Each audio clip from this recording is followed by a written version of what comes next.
Hello and welcome to another episode of HolyBuddha. My name is Hayden. With me is Adam, and today we're going to be talking about extremism in our religions, and kind of extremism, how we feel about it, and that sort of thing. So, Adam, if you want to start off, I don't know if you have anything to say. Um, Nothing really. Well, just if you missed last week, we basically just talked about symbols in our respective religions and kind of their significance. So if you missed that, go check it out. But like he said, today we're talking about extremism in religion.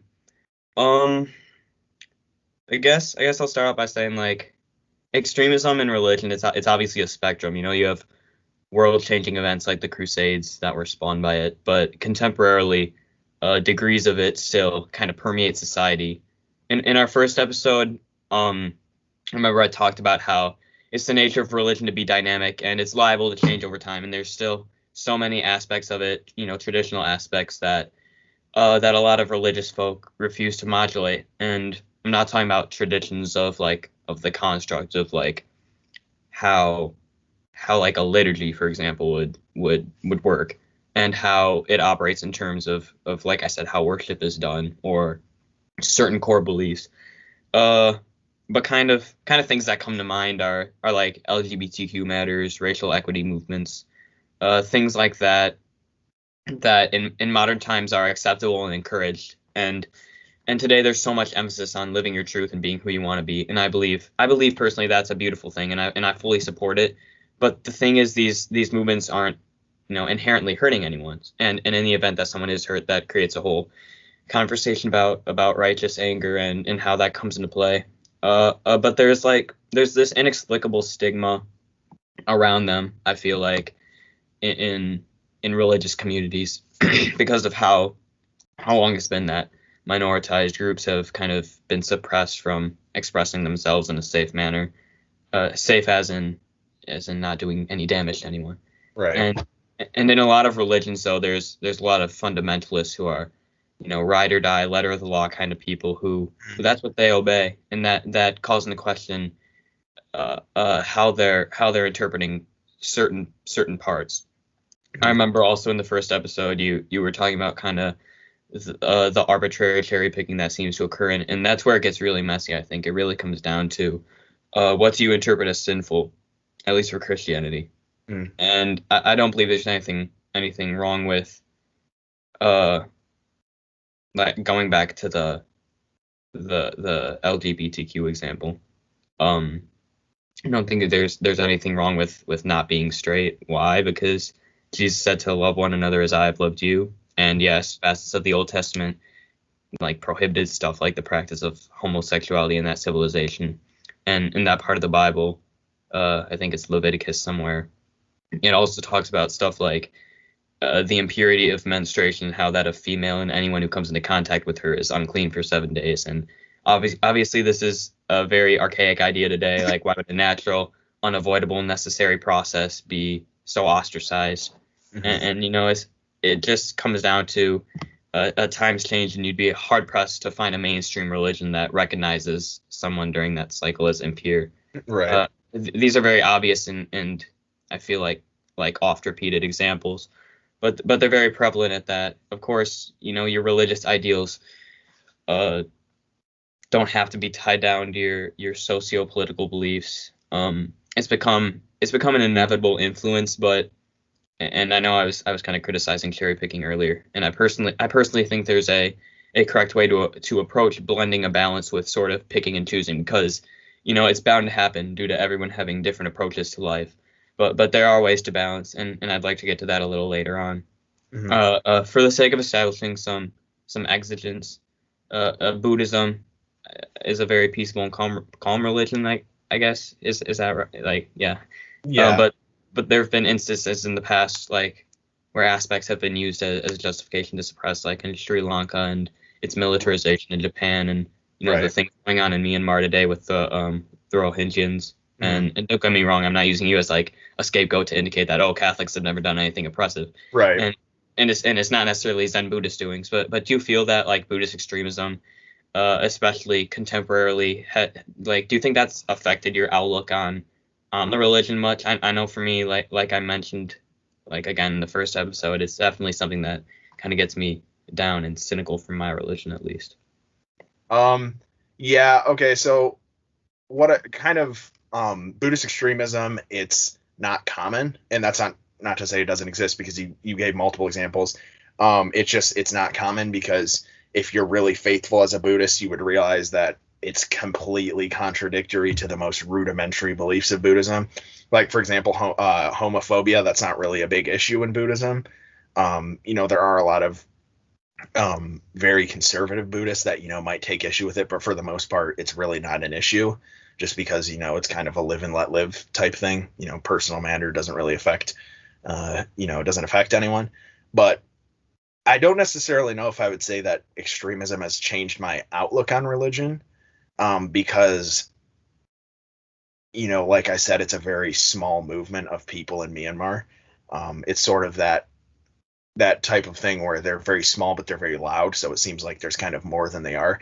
And again, I know that by saying this it kind of makes it seem like I'm excusing what they're doing or trying to say like, oh well, it's not that big of a deal, because it's a genocide.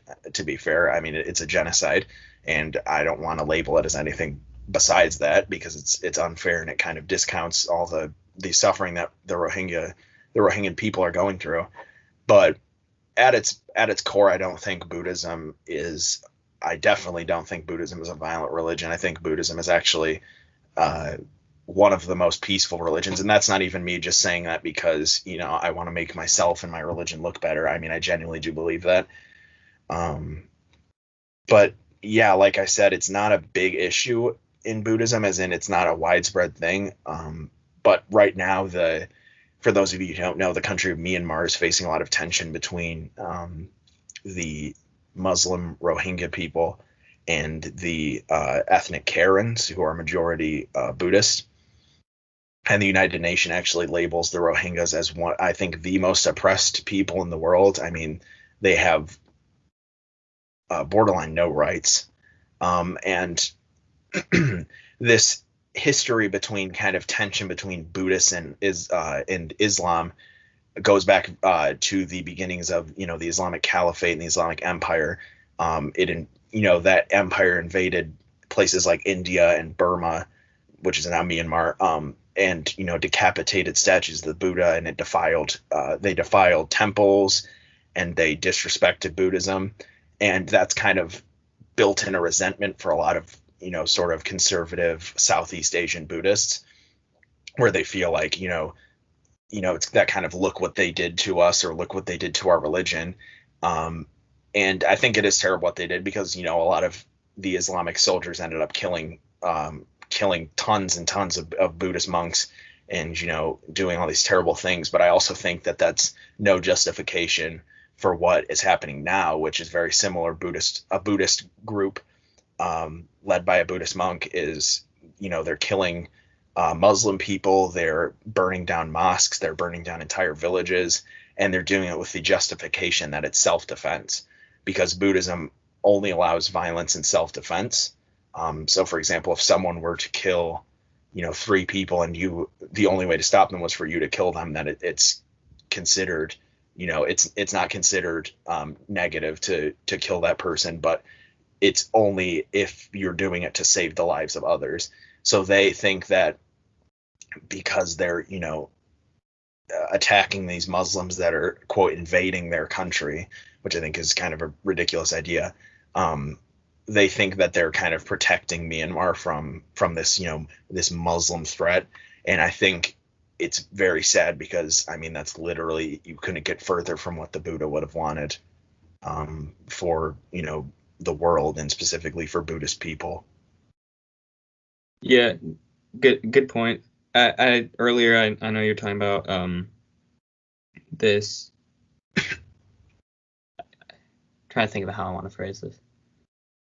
I think in Christianity, where you see, not to say that these religions are any less valid, or there's not good things about them, and massive reform is constantly being made, but a lot of criticism seems to come from evangelical religions that are rooted in very old American values. And and again, I'm not trying to paint them as like these Bible thumping, excessively fundamentalist bad people, but trying to think of some examples. What's the one with like Fred Phelps who Oh, the Westboro Westboro, Baptist yeah, Church. Yeah. that he founded that a lot of his kids left and stuff, that and they have these super like egregious rallies with Oh, yeah. It's terrible. really terrible homophobic signs and disgusting parody songs about like, oh, how you're going to hell because of your sexuality, and really it's these splinter churches. The like it's a small number, but it's a loud majority. Yeah, I Like mean, I we think talked about. the amount of people in the Westboro Baptist Church right now is under 40. So, it's not like some militant threat, but I still think that it's no matter the number of people, it's still terrible that they exist and that they're so hateful, I guess. Yeah, it's these like splinter churches that because of the insanity of what they do, that's why it's mainstream, and you'll definitely find evangelists that condemn these things, but I think a large aspect of what makes these extremist churches so prevalent is like I said, the attention they receive. And really it's a lose-lose situation in terms of that. Like you need to know what they're doing needs to be brought to light because they could be doing dangerous things and are hurting a lot of people with their words and actions and and hurting Christianity as a religion with their words and actions. I see people a lot condemn Christianity a lot because of these things, and that sucks because the intentions of Christianity have just become totally skewed in the face of these things, and that kind of leads me into another area I want to focus on a little more with like the non-explicit extremism, because in pretty much every church you'll encounter folk that, like I've mentioned many times before, uh, perpetuate these really outdated ideals. And realistically, the new generation of Christians is a lot less tradition based. You have these chain churches that a lot of younger people attend because of the more progressive environment, which then drives people away from, or younger people away from traditional churches. And maybe that's just the next step for Christianity. I don't know. All this to say that that means that a lot of the younger generation won't be sustaining these traditional churches and maintaining certain traditions while possibly maybe incorporating more contemporary ideals, and that's something that Mm. I personally would like to see happen. And I've noticed a pattern, though that a lot of uh, um that's not what I want to say. I just noticed a pattern that a lot of newer younger priests have kind of more older traditional ideals, probably because there's just this abject dearth of young people committing to the priesthood. So Mm. they're really like driving in these things to make up for the lack of incoming priests. And extremism isn't the only factor that I think is driving away young people from the Catholic Church, at least. The pandemic's really hurt attendance. Mm. The terrible scandals that have occurred, that a horrifying amount of high-ranking officials in the church chose to keep quiet, and there's a lot setting the church up for a potential lack of traditional sustainability, extremism, kind of being at the forefront of that. Mm.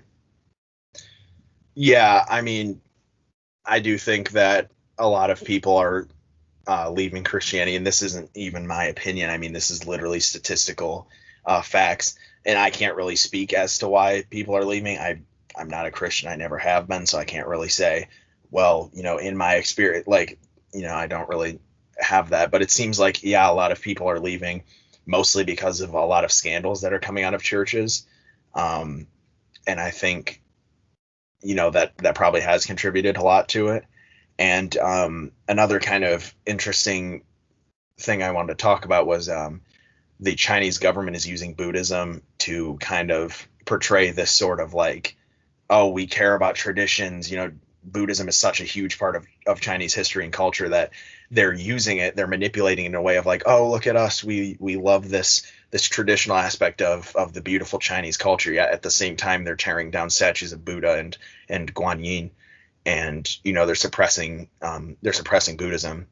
And the only approved form of Buddhism is a puppet lamahood that's set up by the Chinese government while they're actively trying to destroy the Dalai Lama and his peaceful fight for independence of Tibet.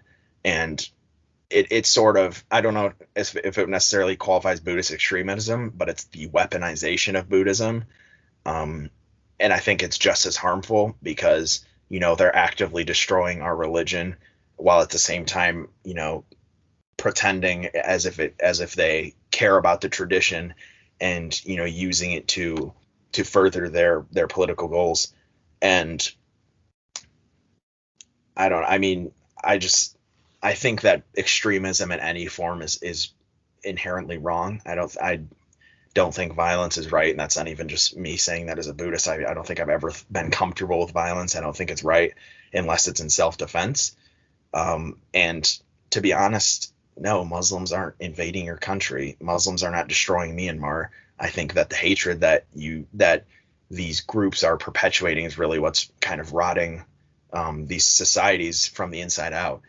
And I think if the Buddha were alive today, he would be disgusted by all of the violence that's being committed, against human beings, just because of what what fellow members of their religion did hundreds and hundreds of years ago. I mean, it's completely foolish, in my opinion, to justify any sort of violence, but especially with something so not trivial, but so far removed from where we are today. And I think at its core, more so than a lot of other religions, Buddhism is literally just about peace and compassion, and that's the complete opposite of what these people are showing. They're dehumanizing and raping and pillaging and killing these innocent people just because they practice a different religion from them. And I think that makes them no better than these Muslim invaders that killed Buddhist monks and defiled Buddhist statues hundreds and hundreds of years ago. Yeah, it's just like, because religion, it was such, and it was embedded into every facet of life a long time ago, and thus, when these places were developing, that just kind of came with it. I was watching a video the other day by this dude named Believe It or Not. I've never really heard of his videos before, but his content seems kind of similar to Telltale's. He was talking about what he called like a Christian persecution complex. Christian mostly. Yes, I've seen that video. It's actually, from my point of view, it's actually a very well done video. Yeah, I like his use of he used a lot of clips from Christian media that and news that's just is so contradictory. And but like I was saying, it's mostly pertaining to a lot of evangelical religions. He detailed a lot of things, but he started by talking about the culture of martyrdom, which don't get me wrong, dying for your non-injurious beliefs I think is an extremely noble thing.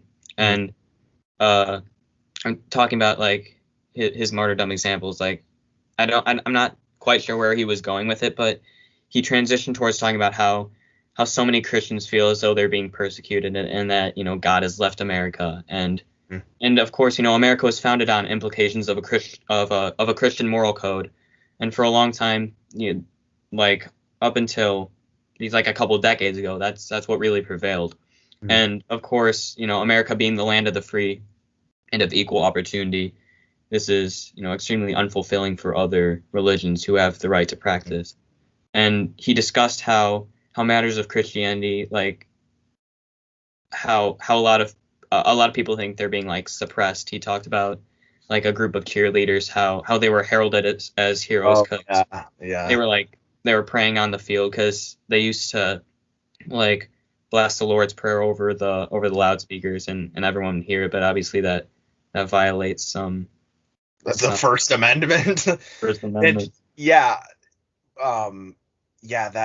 So basically, a synopsis for people who haven't seen the video, which, by the way, if you're interested in that subject, definitely check it out. It's a really good video. I'll link it actually in the description.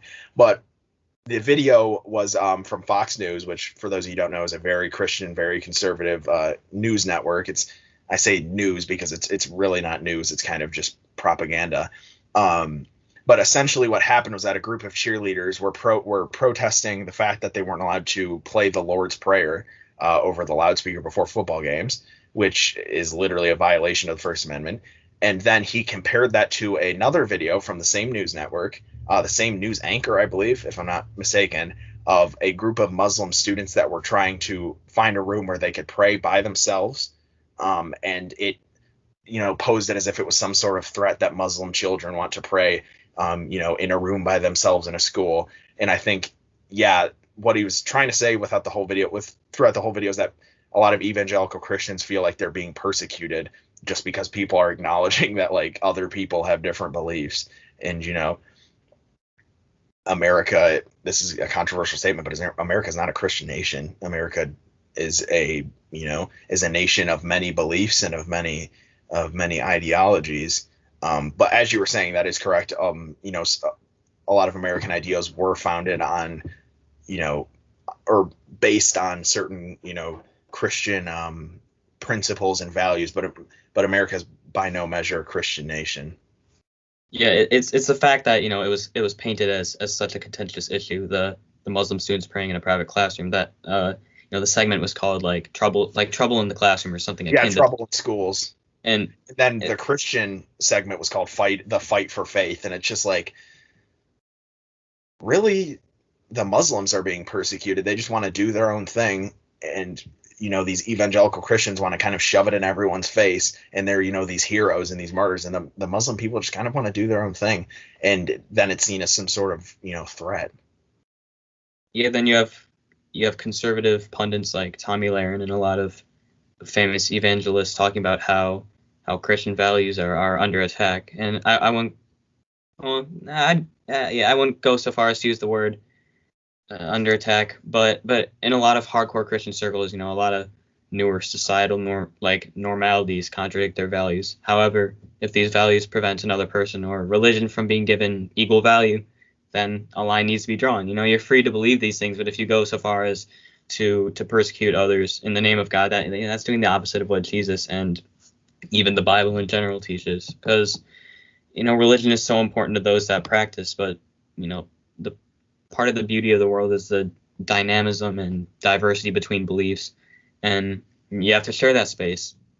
I was gonna compile a list of steps to avoid damaging extremism, damaging as in like hurtful, but I don't think I need to. It's pretty simple. Like, take a critical look at the teachings of your religion. Discrepancies are inevitable as religions evolve, but really analyze and consider how things have changed so that cherry picking doesn't become random and arbitrary.